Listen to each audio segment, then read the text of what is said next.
김일성의 이 아들 김정일이가 이 천재적인 악마입니다.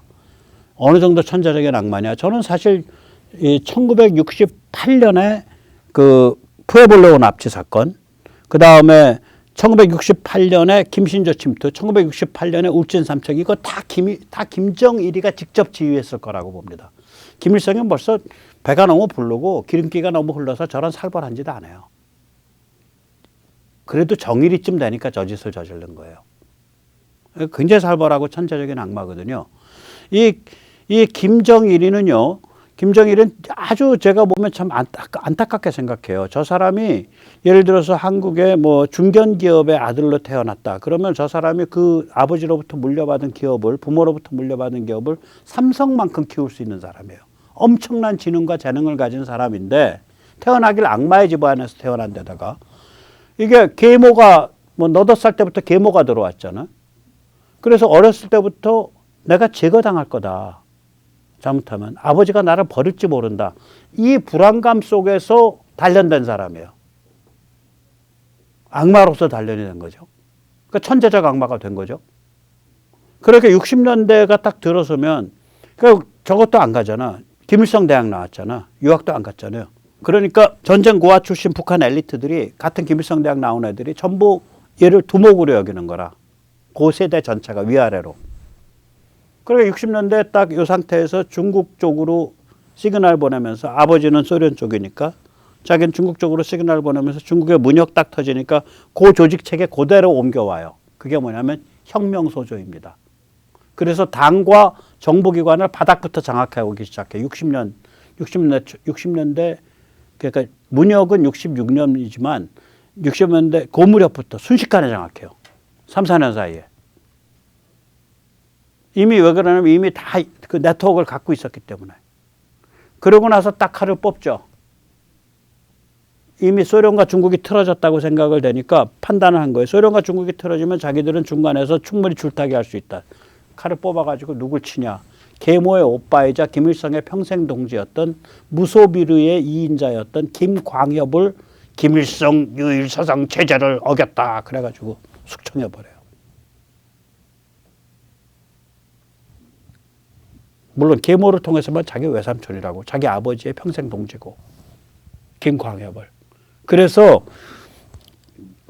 제가 이 시기를 1970년으로 보는 거예요. 그래서 소련이 망한 1991년까지 22년기예요. 이게 김일성 영생교의 전성기입니다. 그래가지고 1980년경이 되면 김일성은 바지사장이 되고 김정일이 모든 실권을 장악합니다. 그래서 그때 김정일이 뭐라고 불리냐? 당 중앙이라고 불립니다. 전 세계 공산체제에서 명목상의 2인자가 당 중앙이라는, 김정일이라고 이름을 못 써요.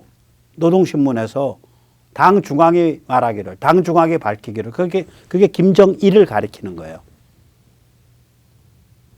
벌써 김일성은 이제 바지사장 된 거예요. 1980년대 들어가면.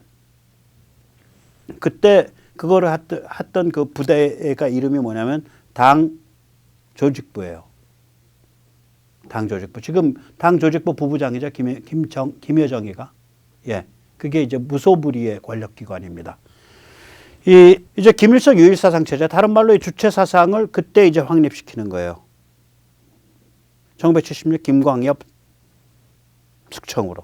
그리고 당당하게 중공과 소련 사이에 줄타기 쌍방 삥뜯기 외교를 펼치죠. 그러한 군사지정학 전략을 딱 쓰는 거예요. 즉 다시 말하자면 미중 화해와 미중 밀월, 미중 화해, 그 다음에 미소 대립, 중소 대립, 이 시대에 걸맞는 북한판 전략을 짠 거예요. 그래서 이때부터 1970년부터 1991년 말까지 22년 동안이 김일성 영생교의 전성기입니다. 자, 이제 이러면은 왜 얘들이 핵무기를 90년대 중반에 택했나, 이걸 알 수가 있는 거죠. 예, 김일성 영생교의 군사지정학적 주춧돌은 셋입니다. 하나는 이제 분단과 주한미군이에요. 이 둘은 북조선 주둔 왜곡군의 부재, 즉 주둔 왜곡군이 부재, 없다는 것입니다. 셋은 미소 대립, 중소 대립, 하나 더 하면은 이제 뭐 미중 화해, 이 이중주의입니다. 미소 대립, 중소 대립, 이중주. 자, 이 첫 번째부터 얘기 드리겠습니다. 분단과 주한미군. 분단이 되어 있고 주한미군이 있어요. 그런데 그러니까 북한 전체가 중공과 소련을 위한 엄청난 최전선 군사기지가 돼야죠. 그래서 모택동은 순방치안, 입술이 망하면 이빨이 시리다. 이제 순은 입술은 북한, 이빨은 중국을 가르치죠. 그렇게 얘기를 했죠. 가르치죠. 네. 스탈린은 뭐라 그랬을까요? 뭐 그런 말을 한 적 없지만 안 알려져 있지만 저는 스탈린은 나신 동사, 벌거벗으면 얼어 죽는다. 그렇게 말하지 않았을까. 그렇게 저는 상상을 해봅니다. 그러면 두 번째 주춧돌에 대해서 말씀드리겠습니다. 외국군 부재. 북한에는 외국군이 주둔하지 않죠. 1953년 당시에는 미군의 힘이 강하니까 소련이 감히 북한에 군대를 주둔시킬 생각을 못했습니다. 또 당시 중국은 뭐 소련의 꼬붕이고 힘이 없었고요. 네. 그런데 1956년 종파 숙청을 통해 소련 압력을 견뎌낸 이후에는 뭐 소련이 주둔하겠다, 중국이 주둔하겠다 그래도 김일성이 절대로 안 받죠. 예. 왜 그러냐면 외국군을 주둔시키지 않아야 자기 체제를 유지할 수 있으니까 소련군 혹은 중공군 중 어느 쪽에 들어오건 간에 그쪽에 줄을 서야 되고 또 그런 의미에서 소련군, 중공군은 누구도 결정적인 투쟁을 서로 하기 싫으니까 누구도 북한의 외국군을 주둔시키겠다고 안 하죠. 예, 그렇게 되는 거죠. 중공군이 들어온다면 소련이 중국 가만 안 두고 소련군이 들어온다면 중국이 소련 가만 안 두니까. 그래서 외국군 부재의 그 무풍지대가 된 거예요. 중소 사이의 버퍼지대가 된 거예요. 버퍼가. 완충이. 중소 사이의 완충이 북한이었어요. 저 1992년에, 92년까지, 91년까지, 1970년에서 중소 사이의 완충지대가 북한이에요. 자, 그런데 남쪽엔 주한미군이 주도네요.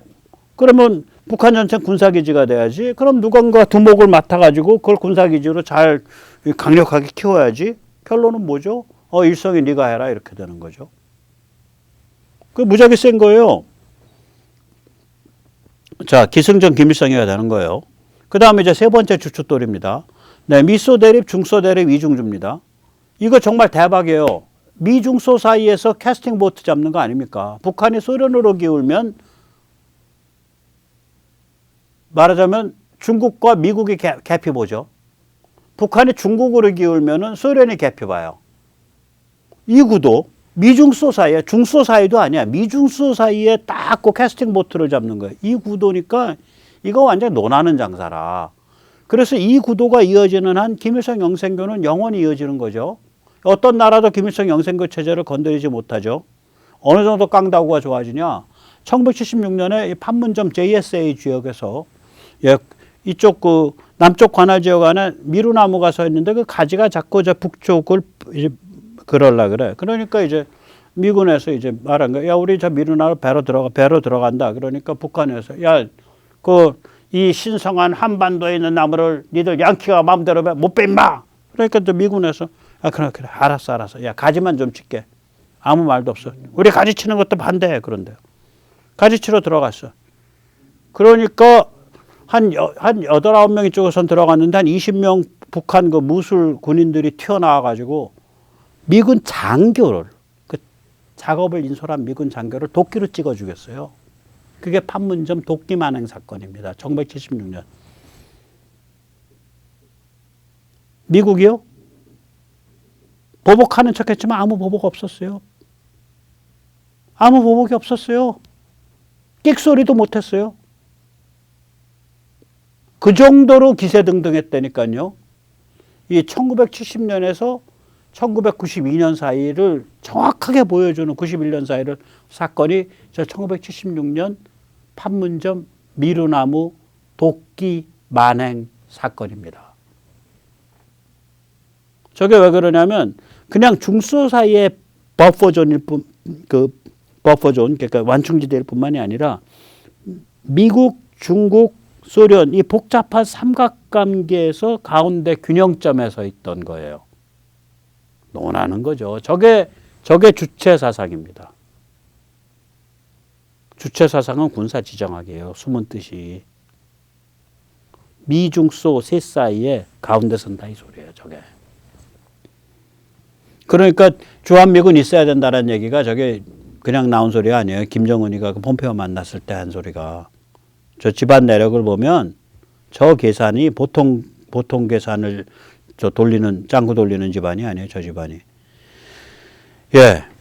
그래서 그 김일성 영생교의 그 군사 지정학적 주춧돌은 이제 요약을 하자면 셋입니다. 예, 전성기는 1970년에서 1991년까지 22년간이었고요. 이건 악마의 축복식입니다. 하나는 분단과 주한미군이고요. 둘은 북조선 주둔 외국군의 부재, 주둔 외국군 부재죠. 중소의 입장에서는 북한 전체를 그런데 군사기지화해야 돼요. 그러니까 야, 일성아 네가 해라 그렇게 되는 거죠. 셋은 미소 대립, 중소 대립, 이중주 속에서 미중소 사이에 딱 가운데 쓴 거예요. 그러니까 이제 모택동도 어화둥둥 내 사랑, 순망치양, 순망치안 이렇게 되는 거죠. 예, 입술이 망하면 이빨이 시리다. 스탈린은 그때는 이미 죽었겠지만 나신동사했겠죠. 스탈린이 이미 53년에 죽었으니까. 스탈린이 살아있었다면 나신동사, 네, 그렇게 되는 거죠. 벌거벗으면 얼어 죽는다. 아마 스탈린이 저승에서, 지옥에서 저렇게 나신동사 하면서 벌 받고 있었을 겁니다. 네. 그런데 1992년에 이놈의 이 군사지정학 구도가 완전히 바뀐 거예요. 아까 분단과 주한미군이라 그랬는데, 이게 이제 한국이 끼어드는 거라. 이게 뭐냐면 한국의 선진국 궤도에 진입을 하잖아요. 1988년 서울올림픽 직전에. 그러면 이제 날이 갈수록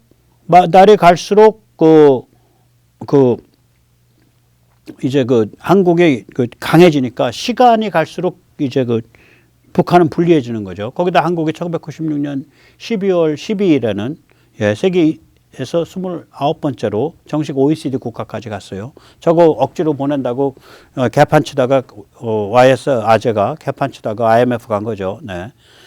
그 다음에 이제 두 번째 주춧돌도 바뀌는 거예요.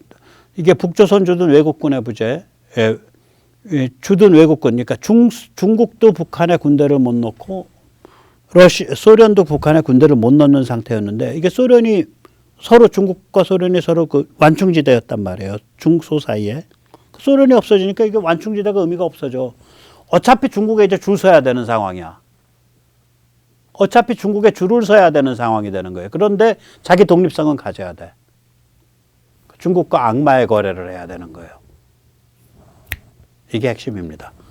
자, 그 다음에 세 번째, 미소 대립, 중소 대립, 이중주였는데, 그래가지고 자기가 이제까지는 참 미루나무를 빌미로 해서 미군 장교를 도끼로 찍어 죽여도 뭐 면책을 받던 그런 특권을 누렸었는데, 이제는, 이 짝퉁 글로벌리즘이 뭐 한쪽에 중국 끼고 한쪽에 러시아 끼고 나의 사랑하는 중국이요, 나의 사랑하는 러시아요 이러고서 이제 뭐 가니까 그냥 납작 엎드려야 될 상황 아니에요. 납작 엎드린다 망하는 거잖아.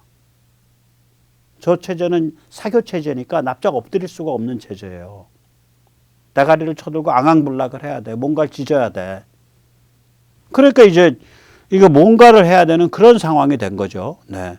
이 짝퉁 글로벌리즘 상황에서 이거 뭐냐? 이게 핵 비즈니스예요. 핵 미사일 비즈니스예요. 대신에 이제 북한은 1980년대 후반에 대한민국 안에서 엄청난 종북 세력을 양성하는 데 성공을 해서 네, 김영삼 정부부터 김영삼 때도 마찬가지고요. 네, 집권 세력 안에 깊은 영향력을 가지게 됐죠. 그러니까 영삼의 아재가 저거 할 때, 취임식 할 때 그렇게 말을 하셨던 거지. 어떤 동맹도 민족에 우선할 수는 없습니다. 이제부터는 햇볕 정책입니다. 네, 우리 민족끼리 제일 먼저 선언한 게 YS고요. DJ 아닙니다. 햇볕 정책 제일 먼저 선언한 게 YS입니다. 네, 그건 저작권이 YS한테 있습니다. 그래가지고 이제 이 상황에서 북한은 중국 인민해방군과 상의를 한 다음 핵무기와 미사일, 대량 파괴 무기에 이제 하청 도발업을 맡은 거야. 소련이 없어졌으니까 이 정도 심각한 하청 도발업을 하면 중국도 우리를 함부로 못하겠지 이렇게 되는 거죠. 핵과 미사일로 중국에 대한 도발업의 수위를 높임으로 해서 중국에 대해서 견뎌낼 수 있는 이 상태가 된 거죠.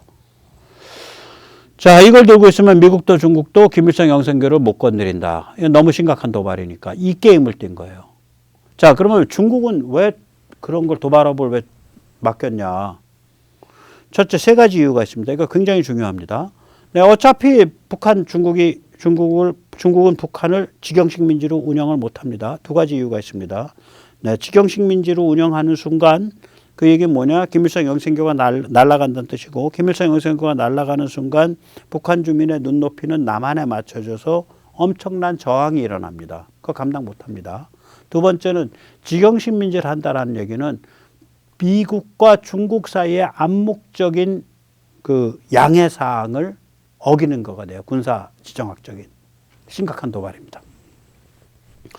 이제 그 다음에 그러니까 중국은 어차피 직영식 민지 못하니까 체제는 온전시켜줘야겠고, 그러면 너 핵미사일 도발업해 이거, 하청 도발업해 이렇게 된 거예요.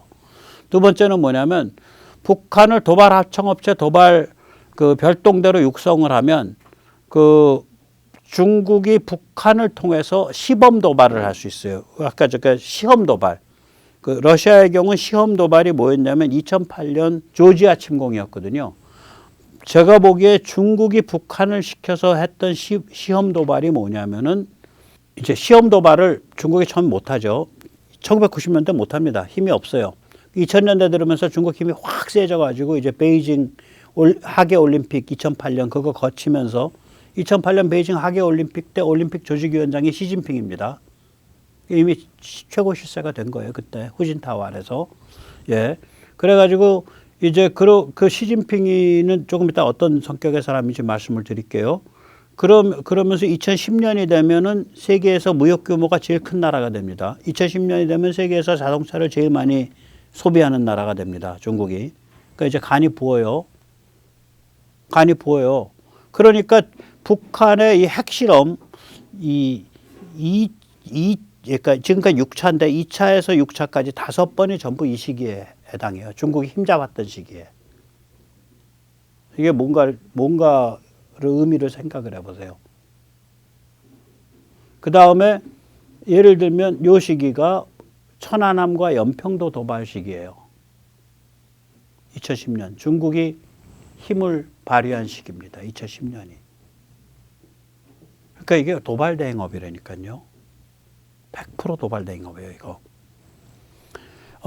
그러니까 이게 그러니까 미국이 어느 정도의 의지를 갖고 있나 푹 찔러보는 거죠. 러시아가 마치 조지아를 도발함으로써 미국과 유럽의 의지를 시험해 본 것처럼 그 용도로 쓰는 거예요, 얘를 지금. 이제까지는 그 용도로 써왔어요. 앞으로는 모르겠어요. 여기서 잠시 시진핑이 어떤 사람인지 국내에 잘 안 알려진 얘기를 할게요. 시진핑의 첫 번째 커리어가 뭐였을 것 같아요? 군인입니다. 칭화대 나왔다 그러지만 군인이에요. 그러니까 시진핑이 자기가 군인 출신이라는 걸 굉장히 자랑스럽게 여겼어요. 그래가지고 중국 공산당 이런 데는 좀 달라요. 그러니까 공산당의 핵심 간부, 핵심 요원을 그냥 달아줘요. 그래가지고 이게 대위까지 했어요. 대좌까지. 그래서 나중에 민간에 발령받아서 당에서 지역사회 나갈 때도 가끔씩 군복 입고 다녔어요. 시진핑이가. 근데 이 첫 군인이 뭐냐면은 당의 군사위원회의 재정 담당 총책의 정무비서였어요. 26살 때. 그래서 이 재정 담당 총책이 이게 굉장히 중요한 자리입니다. 군사위원회 부위원장급이에요. 그 사람이 등소평을 만나서 보고하러 갈 때 옆에 가방모찌로 따라다녔어요. 무시무시한 얘기입니다. 이게 지금 몇 년도 얘기냐면 1980년대 얘기거든. 1980년대 이미 그런 사람이 저 사람이 보통 범털이 아니에요. 그러니까 인민해방군 인맥 바삭하게 꿰고 있고요. 그 다음에 태자당이고요. 시진핑의 두 번째 커리어가 뭐예요? 저 사람이 제일 오랫동안 근무한 지죠. 거의 12~13년을 근무했을 텐데 그게 복권, 푸지안입니다. 푸지안에서 뭐를 했을까요? 대만의 간첩 조직 양성입니다. 저거 무시무시한 업무거든요. 아주 오랫동안 해왔어요, 저 일을. 푸지안에서 저 사람 10한 4, 5년 근무했어요. 토탈하면. 거의 상당 기간을. 푸지안하고 저장안이에요. 저장하고 푸지안이거든요. 비슷한 성격 지역들이잖아요. 그래서 이 푸지안성, 복건성 인맥이 시진핑의 가장 중요한 권력 기반이기도 하죠. 그래서 이 북한의 이 핵실험 천안함 연평도가 전부 요 시진핑 등장, 그 다음에 중국이 힘을 잡았던 시기, 여기랑 정확하게 일치해요. 그래서 이 아까도 말씀드렸지만 이제 그 두 가지, 그러니까 중국이 북의 핵 보유를 통해서 노린 건 뭐냐? 하나는 북의 체제 유지, 체제 존속, 비용 덜 들이고 체제 존속할 수 있는 길. 그다음에 두 번째는 그거 이제 북과의 타협이죠. 그다음에 두 번째는 이제 하청 도발 업체, 도발 하청 업체, 도발 별동대.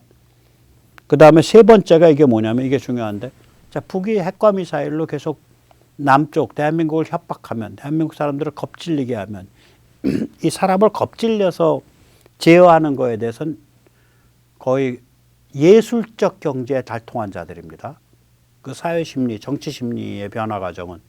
그러면은 이 남쪽 사람들이 북을 처음엔 두려워하는 것 같아서 친북 성향이 되지만 그건 결국에 가서는 친중, 종중으로 물이 흘러온다라고 계산한 거예요. 즉 다시 말하자면 한국인의 정치 심리 장악이죠. 그 결국 종중, 친중, 뭐 그건 아니더라도 중국 눈치 보기. 뭐 심지어는 2015년에 박근혜 대통령은 전승절에 가서 눈치 봤잖아요. 예. 한국은 1992년에서 2022년까지 31년 동안 이 난잡한 시대를 살면서 반공과 반전체주의라는 정신문화적 정체성을 스스로 맞추시켰죠. 반공과 반전체주의 갖고 살아갈 수가 없으니까. 미국과 서방이 지금 내 사랑 중국, 내 사랑 러시아 게임을 하는데 반공과 반전체주의로 우리가 옆에서 저 중공군, 인민군 똥자루들하고 우리가 2년 동안 피 터지게 싸웠습니다. 이러고서 얘기할 수가 없는 거 아니에요. 그러니까 스스로를 맞추시킨 거죠. 그러니까 백모 같은 자는 그때부터 이제 저 입장이었는데 백모 같은 자는 이제 수국골통 전쟁광 이렇게 이제 낙인 찍히는 거지. 오로지 물질의 번영만 추구한 거죠. 정신문화는 종중, 친중, 종북, 친북, 해체주의가 이제 대세가 돼서 이제 모든 사람이 거기에 이제 오염돼 가는 거죠. 물질은 선진국 열강에 도달을 한 거죠. 예, 범고래가 된 거예요. 예, 그러니까 이제 말하자면 머리와 영혼이 정신과 영혼이 반쯤 마탱이가 간 그런 이제 범고래가 된 거죠. 네. 참, 네, 그런 겁니다. 참 그 굉장히 아이러니한 30년 세월입니다. 우리가. 예. 그러니까 이 정신과 영혼이 마탱이가 간, 그러나 몸과 물질은 선진국 열강의 반열로 간 그런 30년 세월입니다. 한국이. 그 30년 세월이 바로 북은 핵과 미사일 게임을 한 세월이에요. 핵과 미사일 게임을 한 세월. 그리고 그 이유는 뭐였냐? 아까 말씀드렸죠. 소련이 없어지니까 북의 입장에서는 군사지정학 구도를 그렇게 잡은 거예요. 핵과 미사일 게임으로. 그리고 그게 중국이랑 배가 맞았던 거고. 예. 자, 그런데 이제 작년부터 글로벌 군사지정학 구도가 완전히 바뀌고 있죠. 네. 그래서 이제 러시아는 거덜이 나고 있고 미국이 이끄는 서방 전체가 중국 제압에 나서고 있습니다. 북한의 미사일 도발은 이 상황에 대한 중국, 러시아, 북한의 발악입니다. 발악이에요. 앞으로 더 살벌한 발악이 있을 수도 있어요. 예, 중국과 러시아의 기술과 부품이 엄청 공급될 수도 있습니다. 그러나 우리는 한미동맹의 바탕에서 자주국방을 강화하면 됩니다. 정치를 정상화시키고 정신문화를 건강하게 회복하면 됩니다. 그 반쯤 정신과 영혼이 마탱이가 갔던 범고래에서 정신과 그 영혼을 되찾은 그 범고래로 그렇게 변신을 해가면 됩니다. 그러다 보면 문득 북한 자유화 찬스가 옵니다. 예, 갑자기 오는 수가 있어요, 이게. 심지어 북한 지배 집단이 미국의 체제를 매각하고 미국으로 튀는 수도 있습니다. 이게 왜 하필이면 한국이 아니라 미국에 매각하냐? 네, 안전하게 생활할 수 있는 유일한 공간이 미국이고요. 반인류 범죄에 대해서 기소되지 않는 면책을 받을 수 있는 데가 미국입니다. 예. 이미 우리 한국인은 왕이 신하를 거강꾼으로 내세워서 나라를 팔아먹었던 찬란한 역사를 가지고 있죠. 우리 존경하는 고종께서 우리 저 뛰어난 신하인 이완용 님을 내세워서 나라를 팔아먹은 찬란한 전통을 갖고 있습니다. 이 전통이 이제 한 번 더 빛을 볼 때가 됐습니다. 김정은 동무의 용단을 위해 기도합니다. 오늘 여기까지 모시겠습니다. 감사합니다.